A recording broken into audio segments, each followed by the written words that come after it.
नमस्कार दोस्तों, काव्यांग एजुकेशन का ये पावन मंच और आप सभी का हृदय की गहराइयों से स्वागत, अभिनंदन। साथियों, संगणक की भर्ती परीक्षा हो चुकी है। जैसा कि आप सबको विदित है कि मार्च के प्रथम सप्ताह में संगणक भर्ती परीक्षा 2024 पूरी हो चुकी है। संगणक 2024 में क्या संभावित कट ऑफ रह सकता है, इसको लेकर के अनेक भ्रांतियां हैं और आपके मन में भी बहुत कुछ चल रहा है। तो मुझे लगा कि मैं आपके बीच आकर के क्या संभावना हो सकती है, इसके बारे में हमारी टीम ने जो सर्वे किया है वो आपको सूचित करूं। संगणक भर्ती परीक्षा के विभिन्न विद्यार्थियों से हमने बातचीत की। पेपर का लेवल जब जाना तो पता चला कि मॉडरेट लेवल का पेपर था, और चूंकि मॉडरेट लेवल का पेपर है इसलिए कंपटीशन भी हर साल बढ़ता है। इन दोनों कारणों की वजह से थोड़ी सी कट ऑफ पहले की बजाय ज़्यादा जानी है। पेपर का लेवल बहुत हार्ड तो नहीं था, लेकिन विद्यार्थियों ने यह भी माना कि कंपटीशन बढ़ गया है और संगणक की भर्ती परीक्षा में इस बार भी कट ऑफ थोड़ी बहुत बढ़ने की संभावना है, जो पिछली कट ऑफ थी उससे।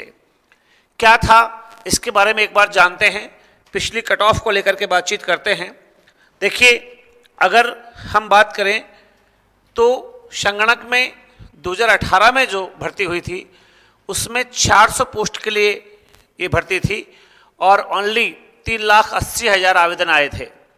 ठीक है, 400 पोस्ट, 3,80,000 फॉर्म, और तब जनरल की 62 और ओबीसी की 57 कट ऑफ रही थी।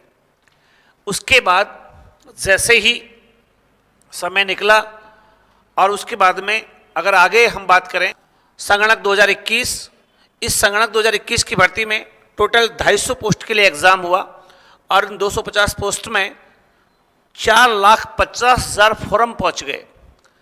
केवल 250 पोस्ट के लिए 4,50,000 फॉर्म पहुंच गए, और इसमें कट ऑफ का आपको पता है कि 68 जनरल की रही थी और ओबीसी की 67 के लगभग रही थी।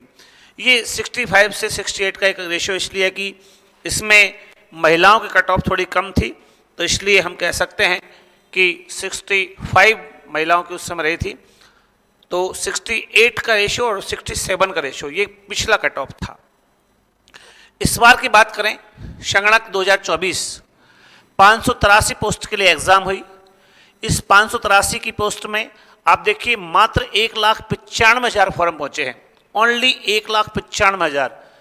और अगर आप इसका भी और डाटा देखेंगे तो 47% ही प्रेजेंट रहे हैं, यानी कि 50% विद्यार्थी भी उपस्थित नहीं हुए।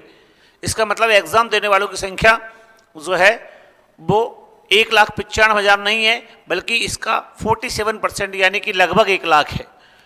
अगर 1/3 की नेगेटिव मार्किंग और मॉडरेट लेवल के पेपर को ध्यान में रखें तो नॉन टीएसपी के 129 पोस्ट थी, तो 65 से 67% इसकी जानी चाहिए। 75 पोस्ट थी ओबीसी की, तो 63 से 65 इसकी जानी चाहिए। इसमें एमबीसी अगर हम देखेंगे तो 60% हो जाएगा।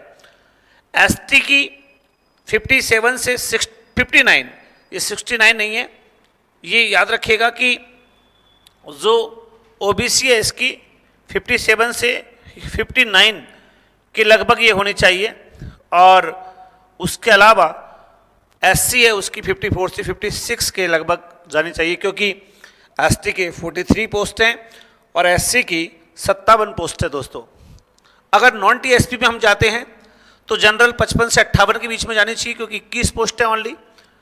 एसटी की जो है वो 26 पोस्ट हैं और 45 से 47% यहाँ पर जा सकती है।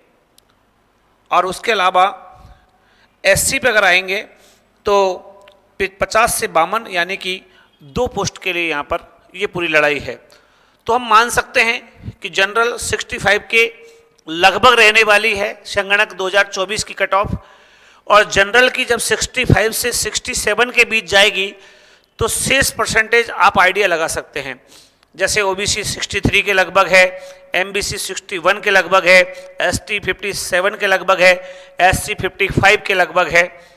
टीएसपी एरिया में जनरल चूंकि 55 से 57 के बीच में पहुंच जाएगा और यहाँ पे उसका सिलेक्शन हो सकता है 45 से 47, और एससी जो है 50 से 52 यानी 50 से 52। ये एक आंकड़ा है, बाकी अभी इसके बारे में सिर्फ अनुमान ही हैं। मैं कह सकता हूं कि टीम ने जो सर्वे किया है और विभिन्न विद्यार्थियों से हमने जो फीडबैक लिया है उसके आधार पर जिन लोगों के संगणक में जनरल में लगभग मान के चलिए कि 65 या 66 के लगभग परसेंटेज हैं, वो अपने आप को लगभग इस दौड़ में शामिल मान लें। बाकी तैयारी लगातार करते रहिएगा, वैकेंसीज और भी आ रही हैं, नए कट ऑफ, नए एग्ज़ाम और नई आंसर की ऑफिशियल बातें सब आपको हम यहाँ पर इस चैनल पर शेयर करते हैं। तो जुड़े रहिए काव्यांग एजुकेशन के साथ। मुझ मानव शर्मा को दीजिए इजाज़त। Thank you.